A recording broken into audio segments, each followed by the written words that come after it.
Hey guys, welcome to Armchair Conversations with Rob. I want to talk a little bit about breaking limits and pushing boundaries and kind of putting yourself in a position where you can do things a little differently than everybody else, or maybe pushing a little further than everybody else and breaking some limits and barriers. I remember Eric Thomas was saying something once on a talk I saw on YouTube, and he was saying only those who risk going too far can find out how far one can go. And one of my favorite quotes from the Book of Five Rings is, "He who's faced death at the point of a sword has an elevated understanding." There are some things that you're never going to know until you go and do them. There are some experiences that you can't get. You can watch all the YouTube videos you want about me talking or whoever else talking, famous people talking. You can go out there and read books and watch movies all you want to, but sometimes you got to get out of the armchair and get out there and actually do stuff and see how it feels. And in martial arts, it's really interesting because there's some times and spaces where, in learning to defend yourself in particular, rather than just the forms and things that we went through in martial arts, that certain feelings are evoked because of the way you move and how you move and what you have to face. And I guess what I'm saying is you have to get out there and truly do some things to understand what people are talking about who've already experienced them and are doing them. You can't know all of the things that go along with the feelings from fighting a fire unless you've had to fight one, or if you've never picked somebody up and had to carry them to safety. You just don't know how that feels. If you've never stood up for someone who needed protecting, or been of service or being a servant to someone, because people seem to have a real hard time with serving people. They think somehow it's beneath them or that it's less than. And I would venture to say different. Uh, but there's some things that you can't experience until you've actually tried them. Now, it doesn't mean that you're going to be able to try everything in life, granted, but there are going to be some things you can try and you can have an understanding for. Um, and there are going to be some things you're forced into that you may come out the other side with a different understanding. Um, I was telling a friend of mine about a movie I saw a long time ago. It was a martial arts movie called, well, it's a Chinese movie, and so a lot of times they dub them into different names and things. But the title of this one was called The Lone Ninja Warrior. And it had a character in it who was a professional swordsman, and he was the best swordsman in the land, and his name was Snowy White. And then there was another guy who was always vying for his spot, and his name was Eagle. Um, and Snowy White was constantly on his guard, the epitome of the classic swordsman, had the style, the smile, the smooth, slick, professional look. And Eagle was a little more rough and ready, and he was a little more rough around the edges. His hair was unkempt, he didn't shave, he was just a wild man looking type guy, where Snowy White was different. Well, for whatever reason, in the course of the movie, and they go through a lot of different trials and tribulations in different ways, and not necessarily against each other. But Snowy White somehow, in the process of this, had taken a liking to Eagle. However, as is the case for most of those people of quality who like you but seem to always be on your ass, always testing you, always pushing you. And I've had to experience that myself with some of the people that have mentored me to be a better person. They were a little rough on me at times and a little bit more harsh on me than they were maybe on someone else, or at least it appeared that way to me. Anyway, back to the story. Um, and so finally, after years of various things, he finally is able to request a duel with Snowy White because he was defeated by him several times before, and actually even in the process ended up losing his arm because Snowy White cut it off as part of, I guess, the testing to see if Eagle was going to keep coming back and keep coming back until he, won the day. Well, anyway, so they go out to duel, and Eagle was able to defeat Snowy White. And Snowy White's very happy for him, even though Eagle had a lot of anger and resentment, and he was, you know, kind of expecting it to feel better than it did when he defeated Snowy White. Um, but Snowy White said something as he was departing to Eagle, and he congratulated him on becoming the best swordsman in the land. But he also chided him to remember that with endless fame comes endless attention, and that that sword that he now carried as a symbol of being the best was now going to garner him attention, both positive and negative. And before the movie's over, he's already been challenged a couple of times after now having taken the title, as it were. And he actually, in the post notes, postscript, whatever you want to call it, tells Snowy White that he now understands what he meant. You know, that he thought he was inheriting something awesome by being the best swordsman in the land, but all he's really inherited is an endless string of duels and killings. And now he kind of wishes that he never um, had become the champion. So he risked going too far to find out how far he could go. And it wasn't what he thought at the end of it.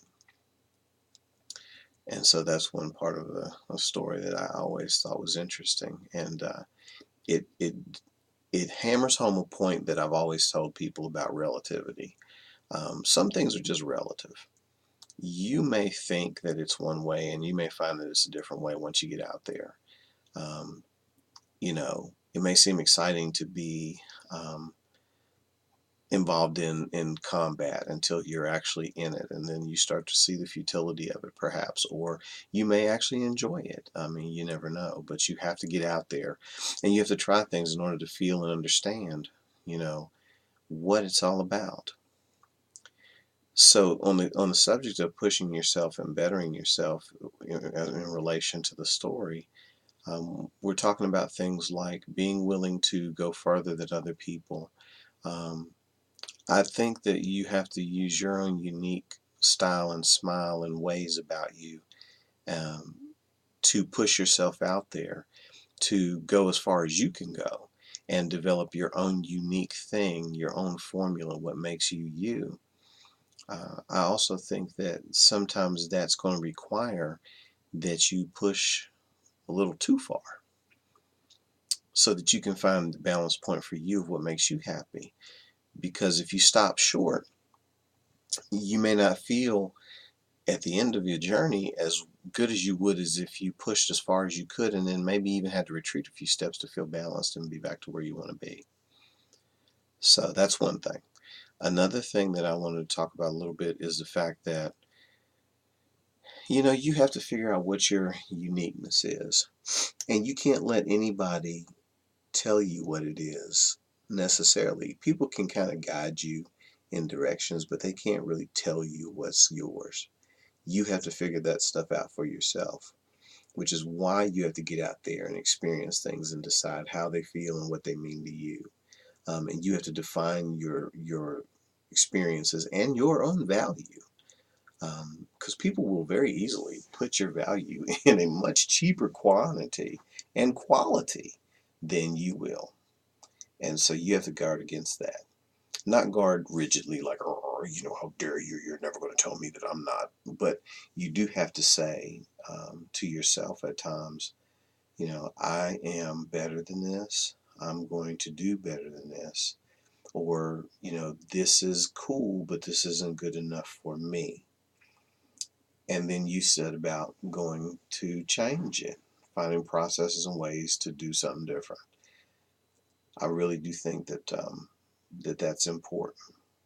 And I think that it is okay for you to discover what that is, both with people and on your own. I don't think we live in a vacuum, but I do think that you have to know yourself and you have to know what you're feeling and how you're feeling. And you have to be intelligent enough to know how to adjust and modify so that you can evolve. Because let's face it, guys, everybody wants to be the champion, but not everybody wants to do the thousands of hours behind the scenes that go into making that champion. They don't always want to take the risks emotionally and psychologically and physically to be that. It's like a person who says they want to be a great runner, but they don't get out and run every day. And again, not every day necessarily, but they don't get out and run. Okay. Or the person who, and I like this one because Ronnie Coleman is a bodybuilder who won 8 Mr. Olympia titles at least, and possibly more since the time that I've checked into it. But he's a very country, laid back, humble guy. But one of the things that he and Lee Haney both have said, Lee Haney was also an 8-time Mr. Olympia winner, and they both have a very interesting thing in common in that they're both um, Christian men who have very much granted um, the glory to God for their success in that arena. But the thing that they always said that I liked was everybody want to be a bodybuilder, but don't nobody want to lift no heavy ass weights. Now, to me, that also means for other things too. You know, maybe you want to be an accountant, but you don't want to sit down and count money. Okay, and you have to ask yourself these questions and figure these things out, because these things, if they don't match or they're so diametrically opposed to each other, they will prevent you from being successful. You know, and so you have to be willing to understand that just for that 15 minutes of fame, you might spend thousands of hours in the training room in the lab, um, just to get that job that you now hate, which is another subject altogether we'll talk about sometime. You had to go to school and get a 4-year degree to get that job that you now hate, and so the payoff doesn't seem like the same. And that's why you got to be very careful about knowing what you want to do, because you spend hours and hours and hours getting ready for something that you now don't want to do. And that is a very big shame. It doesn't mean you can't use it positively by having another tool in your box to use for another time if you need it. But that's a shame to spend thousands of hours studying and working and doing all this stuff, and then get to the end of it and decide you don't want to be that anymore. Or actually get a taste of what the real thing is, the end of the sword, and then now not wanting to have it.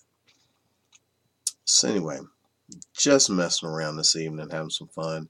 But I did want to touch on the fact that, again, you got to be willing to push a little farther than what you think you can do, just to figure out where your balance is, because most of us have a lot more talent and skill than we realize.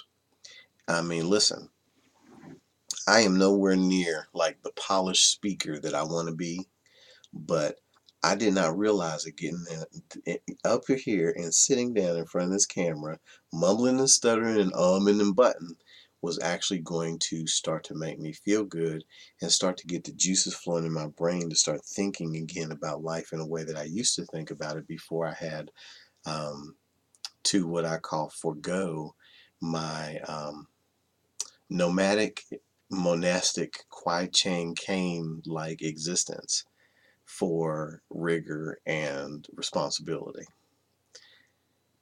And it's kind of refreshing to be back to that, because, again, I'm goofing off and having fun. I will polish it as I go, but I got to put it out there to see myself first before I can polish it and get some feedback from all of you. Yeah, you, talking to you, feedback. Give me some. So the point of the matter is, you got to be willing to push a little farther than you think you can. You got to realize sometimes you have more talent and skill than you think you do. And you got to have a single-mindedness of purpose to be honest with yourself and to really dig down deep and figure out what it is you want and why you want it, so that you can be sure that you don't spend thousands of hours on something that you really don't want to do and later isn't going to fulfill you. Um, just knowing the truth of where you stand inside and trying to figure out what you really want to do. And one thing that someone's told me that I'm not in a position to truly understand and embrace at this point, because I still have to work for money, um, is that when you do what you love, you'll never work a day in your life. They also say that, if you do what you love, the money isn't important, and the money will come because you're doing what you love, because you'll become good at it. I haven't gotten a chance to experience that one 100%, but I can tell you for a fact that I finally decided to speak to people and talk to people and share ideas with people. And if I find a way for this to make me some money, that would be great. Okay, but if I don't, it was still worthwhile endeavor because I'm not working right now. I'm actually having a good time. See what I'm saying? Anyway, I'm trying to keep them short, so thanks for sharing my armchair with me. And we'll get back to the subject later because I think this is going to deserve a little more of my time. You guys have a great one. And again, I wish you well.